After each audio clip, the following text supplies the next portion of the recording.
Asia কাপের ফাইনালে ভারতীয় দল টানা 5টা ম্যাচ জিতে আমরা পৌঁছে গেলাম এশিয়া কাপ 2025-এর ফাইনালে।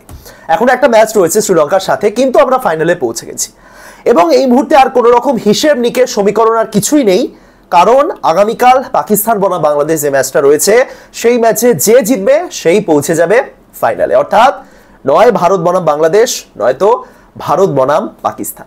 এবং কোনো কারণে যদি ম্যাচ বাতিল হয়, বৃষ্টি পড়লো বা যা খুশি হলো, যদি ম্যাচ বাতিল হয়, যদি দুটো দলই 1 পয়েন্ট করে পায়, সেক্ষেত্রে নেট রান রেট বেশি থাকার জন্য পাকিস্তান পৌঁছে যাবে ফাইনালে। এই মুহূর্তে নেট রান রেটে কিন্তু পাকিস্তান বাংলাদেশের চেয়ে এগিয়ে রয়েছে, সুতরাং ম্যাচ ভেস্তে যাওয়ার চান্স নেই। অত ভয় দেখাচ্ছি না আমি, বৃষ্টি পড়বে না। সুতরাং কালকে লড়াই হবে, যে জিতবে সেই ফাইনাল। এবং অ্যাকচুয়ালি বাংলাদেশের জন্য একটু আনফেয়ার, কারণ পরপর দুটো ম্যাচ খেলতে হচ্ছে তাদের, পরপর দুদিন দুটো ম্যাচ খেলতে হচ্ছে, কিন্তু শিডিউল আগে থেকে বানানো ছিল, কারোর কিছু বলার নেই। যাই হোক, আজকের ম্যাচে ভারত 41 রানে জয় পেল। দেখে মনে হতে পারে 41 রানে জয় খুবই ইজি জিতেছে। অ্যাকচুয়ালি ইজি জিতেছি আমরা, কিন্তু তা সত্ত্বেও গোটা ম্যাচে প্রচুর কমপ্লেন জানাতে হচ্ছে, একদম কমপ্লেনের খাতা নিয়ে বসতে হবে। এত কিছু ভুল ভ্রান্তি ভারতীয় দল করেছে, ফিল্ডিং এর সময় বলুন, ব্যাটিং এর সময় বলুন। ফিল্ডিং কি হয়েছে ভারতীয় দলের, এত ক্যাচ মিস, এত ক্যাচ মিস। আমরা 41 রানে ম্যাচটা জিতলাম, তাও এত ক্যাচ মিস। ফাইনাল ম্যাচে এরকম ক্যাচ মিস করলে কিন্তু হবে না। কি বলবো, ভারতীয় দল আজকে ঠিক করেই এসেছিল যে ম্যাচ আমরা জিতবো না, ক্যাচ মিস করেই যাব। বাংলাদেশকে নিমন্ত্রণ জানো, আসো তোমরা জিতে যাও। অপরদিকে বাংলাদেশি ব্যাটাররাও যে না, আমরা জিতবো না, তোমরা যেতো। দুটো দলই চেষ্টা করছিল তোমরা যেতো। এতগুলো ক্যাচ মিস করলে হয়? এবং বাংলাদেশের ব্যাটারদের আমি জানি না প্রত্যেকের মধ্যে সে একটা কি বলবো, ক্রিস গেলের আত্মা ভর করেছিল কিনা, ক্রিস গেলের আত্মা না, যাই হোক, প্রত্যেকেই ছক্কা মারার চেষ্টা করছেন। সাইফ হাসান এত ভালো খেলছেন, কিন্তু না, প্রত্যেকেই ছক্কা মারবে। যাই হোক, ম্যাচের শুরু থেকে আসি। আমাদের ভারতীয় দল, আমার সামহাও মনে হচ্ছে যে আমরা যেন ওপেনারদের উপর বড্ড বেশি নির্ভরশীল। শুভমান গিল এবং অভিষেক শর্মা, এই জুটিটা যতক্ষণ খেলবে আমরা পুরোপুরি ম্যাচের মধ্যে রয়েছি, সেই সময় আমরা 90% জিতেই গেছি, এই রকম মন্তব্য করব। তারপর একটা উইকেট পড়বে, দুটো উইকেট পড়বে, এই দুজন আউট হবেন, তারপরে মনে হবে এই রে চাপ বাড়লো, জিততে পারবো তো, একটু কম রান হয়ে গেল, ঠিকঠাক চেস করতে পারবো তো, এইরকম ব্যাপার। আমরা একটু বেশি যেন ওপেনারদের উপর নির্ভরশীল হয়ে উঠেছি। এবং এর একটা বড় কারণ হলো আমাদের যে ব্যাটিং অর্ডার, সেই ব্যাটিং অর্ডার জঘন্যভাবে শাফল করা হচ্ছে। আমি জানি না টিম ম্যানেজমেন্ট কি করতে চাইছে, কি করার প্ল্যান রয়েছে, কি চিন্তা ভাবনা করছে, বাট জঘন্য। আর কোনো শব্দ আমার কাছে নেই। টিম ম্যানেজমেন্ট ব্যাটিং অর্ডার নিয়ে যে জিনিসটা করছে সেটাকে কি বলবো আমি। 3 নম্বরে শিবম দুবে, সঞ্জু স্যামসন 8 নম্বরে নামবেন, 8 নম্বরে সঞ্জু স্যামসন নামবেন, ইয়ার কি হচ্ছে? ওপেনিং করতে আসতেন এই ছেলেটা, এই প্লেয়ারটা সঞ্জু স্যামসন বিগত 1 বছর ধরে ওপেনিংই করেছেন। অভিষেক শর্মা এবং সঞ্জু স্যামসন রে আমাদের ওপেনিং জুটি ছিল।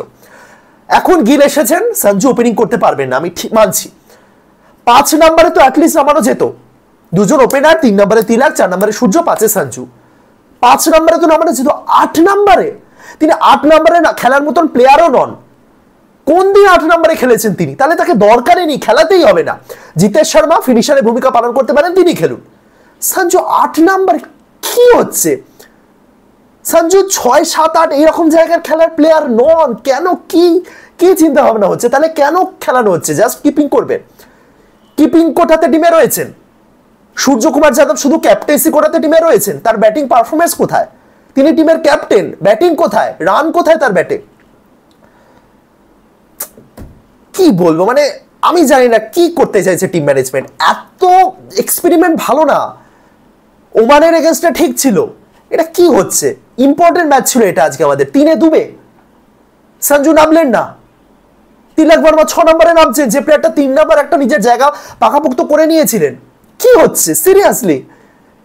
3 নম্বরে নেমে তিলক বর্মা 2খানা সেঞ্চুরি করেছেন, একা হাতে সাউথ আফ্রিকা এগেইনস্টে না ইংল্যান্ডের এগেইনস্টে একটা ম্যাচ জিতেইছিলেন। সেই তিলক বর্মাকে 6 নম্বরে নামানো হচ্ছে, তার তো জায়গাটা পুরো নষ্ট করা হলো। সঞ্জুরটা তো আরো বাজে রকম ভাবে করা হচ্ছে। দুবেকে 3 নম্বরে পাঠানো হলো, কি করতে? আগের দিন পর্যন্ত মনে হচ্ছিল যে না, ভারত ডানহাতি বাঁহাতি একটা ওপেনিং জুটি, একটা কম্বিনেশন সবসময় চাইছে, যে কোনো সিচুয়েশনে ডানহাতি বাঁহাতি চাই। তাহলে 3 নম্বরে দুবে কি করছে অভিষেক শর্মার সাথে? আর যদি বাঁহাতিকে পাঠাতে হতো তাহলে তিলক পাঠানো হোক। তিলক তো খেলেছেন এর আগে 3 নম্বরে এবং ভালো খেলেছেন।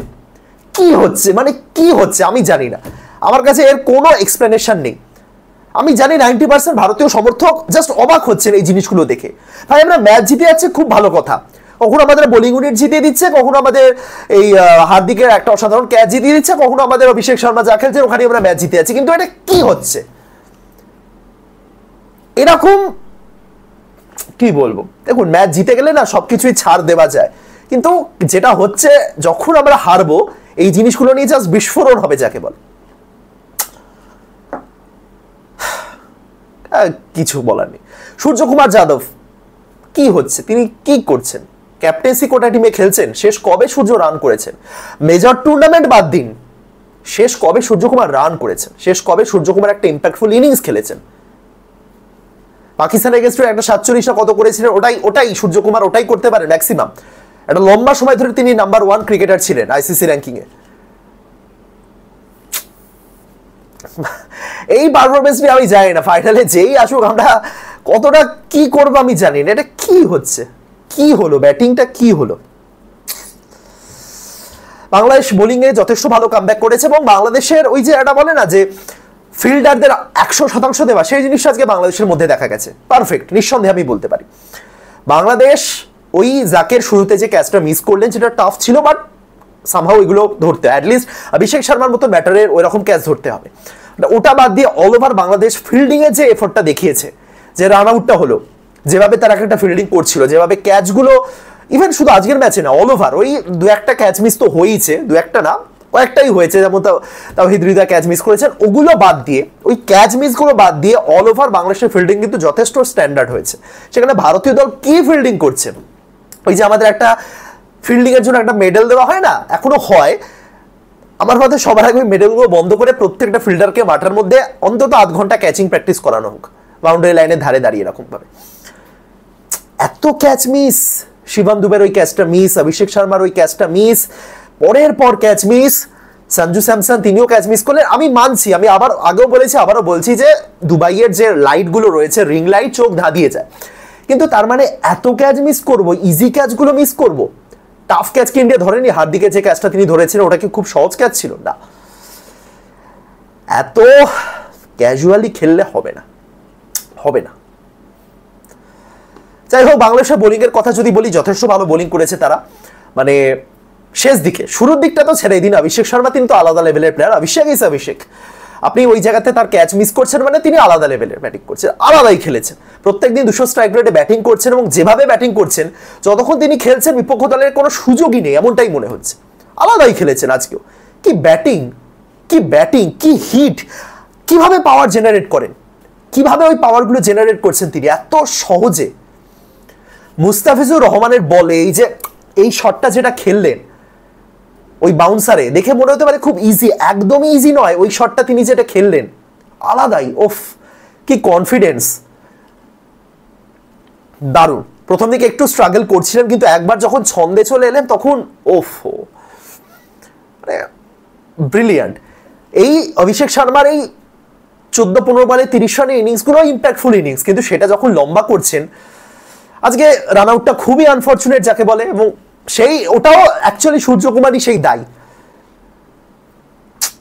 পরপর দুদিন দুখানা একদম ডিজার্ভিং সেঞ্চুরি যাকে বলে ছেড়ে এলেন মাঠের মধ্যে। যাই হোক, 37 বলে 75, 6টা 4, 5টা ছক্কা, অল ওভার 17টা ছক্কা বেড়েছেন 5 ম্যাচে। উফ, মানে অন্তত পার ডে 3টে করে ছক্কা মারবেনি, কি খেলোয়াড়, কি খেলোয়াড়। শুভমান গিল যতক্ষণ খেলেছেন যথেষ্ট ভালো খেলেছেন এবং ওপেনিং জুটি পারফেক্ট। সেদিকে হার্দিক পান্ডিয়া মোটামুটি স্ট্রাইক রেটে ব্যাটিং করেছেন, কিন্তু ব্যাটিং অর্ডার যা সাফল হচ্ছে আপনি কাউকে দায়ী করতে পারবেন না। অক্ষর ব্যাটে বলে কানেকশন হচ্ছিল না, আমরা সবাই জানি, কিন্তু যে যার মাথা থেকে এটা বেরিয়েছে যে অক্ষরকে আমি আগে নামাবো, আমি সঞ্জুকে আরো পরে নামাবো, তাকে আমার কিছু বলার নেই। সে গৌতম গম্ভীরই হন বা সহকারী কোচই হোক বা টিম ম্যানেজমেন্টের যেই হন বা সূর্যকুমার যেই হন, যার মাথা থেকে এই আইডিয়াটা বেরিয়েছে তাকে আমার কিছু বলার নেই। 8-এ সঞ্জু, ভাবো ভাই, 8 নম্বরে নাকি সঞ্জু স্যামসন।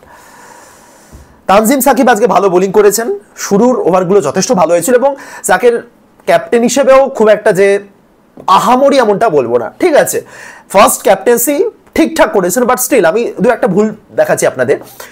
এই যে তানজিমকে প্রথম 2 ওভার করানোর পর একটা লম্বা সময় বসিয়ে রাখা হলো, যখন ভারত ওই 10-এর রান রেট নিয়ে ব্যাটিং করছে, এবং ওই জায়গাতে কেন বসিয়ে রাখা হলো সেটা আমার একটা প্রশ্ন। হ্যাঁ, ভারত শেষ দিকে চোখ করে গেছে, বাংলাদেশ একটু ভালো বোলিং করেছে আমি মানছি, কিন্তু এটা আরো বেটার হতে পারতো। বাংলাদেশ আরো আগে ভারতকে আরো 2-3টে উইকেট ফেলতে পারতো যদি তানজিমকে আরেকটু আগে আরো একটা ওভার আনা হতো। প্রথমে দুটো হলো, তারপরে 10 ওভারের মধ্যে আরেকটা ওভার যদি করিয়ে দেওয়া যেত না ওই জায়গাতে, তাহলে আরো বেটার তানজিম করতে পারতেন।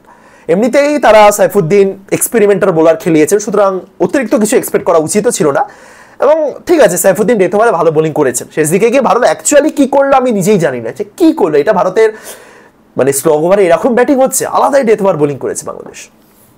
মুস্তাফিজুর শুরুর দিকে রান খেয়েছেন, কিন্তু শেষ দিকে তিনি বলুন, সাইফুদ্দিন, ইভেন তানজিম সাকিব প্রত্যেকে ভালো বোলিং করেছেন, প্রত্যেকে। এবং ভালো হয়েছে অল ওভার। বাংলাদেশের শুরুর বোলিংটা যতটা খারাপ হয়েছে, 10-এ যদি 5 দেওয়া যায়, শেষের ওই 7-8 ওভার অবশ্যই 10-এ কিন্তু 8, 8.5 দেওয়ার মতো বোলিং যথেষ্ট ভালো। বাংলাদেশের ব্যাটিং এর শুরুটা তানজিদ তো বুমরার বল জাস্ট বুঝে উঠতে পারছিলেন না, বুমরার সুইং আলাদা হচ্ছিল। দেখুন তানজিদ, ইমন এদের কথা আমি বলি, তানজিদ বাদ দিন, খুব বাজে শট খেলতে গিয়ে আউট হয়েছেন, বাট ইমনের কথা যদি বলি, পরপর ডট খেয়ে যাচ্ছিলেন ইমন। অনেকে বলতে পারে টেস্ট খেলতে নেমেছে, অ্যাকচুয়ালি যা করছিলেন 7 বলে 0, 8 বলে 1, মনে হচ্ছিল যে কি করছে। কিন্তু বুমরার ওই বলগুলো বিশ্বের যে কোনো বাহাতি ব্যাটারের জন্য খুব খুব মুশকিলের ব্যাপার। মানে বল পড়ে যেভাবে বলটা বেরোচ্ছে, মানে বুঝে উঠতে পারছেন না যে কারোর পক্ষে ওই জিনিসটা বোঝা সম্ভব নয়।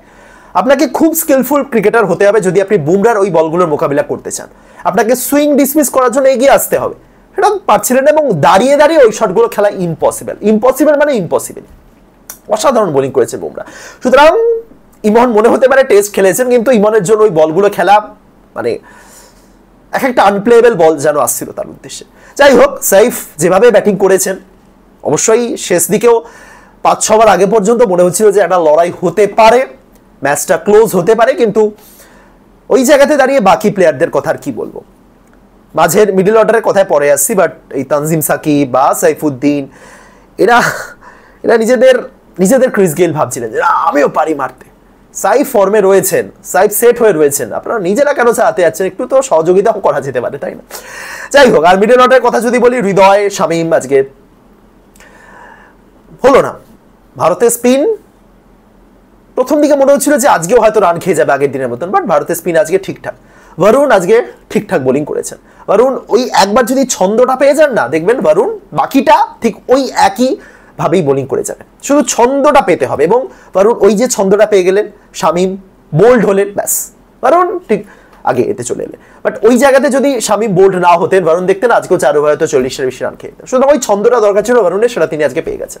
কুলদীপ তো অবশ্যই অসাধারণ, আবার একটা 3টে উইকেট, এবং যেভাবে বোলিং করছেন কুলদীপ আলাদাই।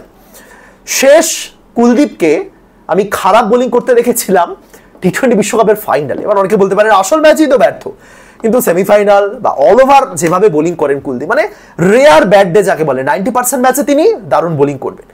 এই প্লেয়ারটার টি20-তে 5 রয়েছে, এই প্লেয়ারটার 5 রয়েছে তো নাকি ওডিআইতে রয়েছে আন্দাজে বলে দিলাম, মেবি টি20-তে তার 5 রয়েছে, টেস্টে বাইরে গিয়ে 5 তুলে এসেছেন, এবং অল ওভার আলাদাই বোলার।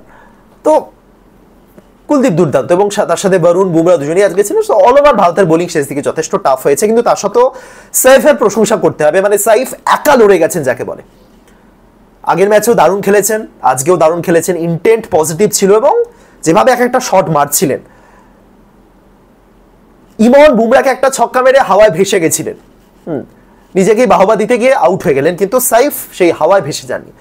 51 বলে 69 রানের ইনিংস খুব আহামরি ইনিংস নয়, কিন্তু ওই একা লড়ে যাওয়া, একদিক থেকে উইকেট পড়ছে, হৃদয় 7, শামীম 0, জাকের 4, সাইফুদ্দিন 4, রিশাদ 2, তানজিম 0, তানজিদ 1, সেখানে সাইফ 69টা রান করেছেন, মুখের কথা নয়। ওয়েল প্লেড, সাইফের জন্য একটা হাততালি, দারুণ খেলেছে।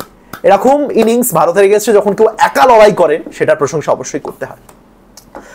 এবং ম্যাচের টার্নিং পয়েন্ট যদি কেউ জিজ্ঞাসা করেন, অবশ্যই জাকেরের রান আউট। জাকের ওই জায়গাতে যদি একটু পার্টনারশিপ বিল্ড করতেন সাইফের সাথে, যদি ওই জায়গাতে আর কোনো উইকেট না হারিয়ে 100 রান পর্যন্ত উঠে যেত, তাহলে ম্যাচটা শেষ পর্যন্ত যেত। কে জিততো না পরের ব্যাপার, বাট ম্যাচ আরো হাড্ডাহাড্ডি হতো। জাকের ওই আউটটা হলেন, এবং থ্যাঙ্কস সূর্যকুমার, অ্যাটলিস্ট কিছু তো করেছেন গোটা ম্যাচে। সো ওই রান আউটেই ম্যাচ শেষ, ওখানেই ভারতের দিকে ম্যাচ ঘুরে গেছিল। তারপরেও যা লড়াইটা হয়েছে, ক্রেডিট সাইফের, কিন্তু ওইখানে ভারত জিতত। যাই হোক, আর দুটো ম্যাচ পাকিস্তান বাংলাদেশ এবং ভারত শ্রীলঙ্কা, ভারতের জন্য নিয়ম রক্ষার ম্যাচ, বাট জিততে হবে এবং এই ভুল ত্রুটিগুলো সামলাও ভাই। আর ব্যাটিং অর্ডার নিয়ে আমি এক্সপেরিমেন্ট চাই না প্লিজ, অনেক হয়েছে, বিরক্তি লাগছে এবার দেখে। কি হচ্ছে, ম্যাচ জিতছে ঠিক আছে, কিন্তু এটা কি হচ্ছে, এটা ব্যাটিং অর্ডার হচ্ছে। কিন্তু কালকে most important match, Bangladesh versus Pakistan.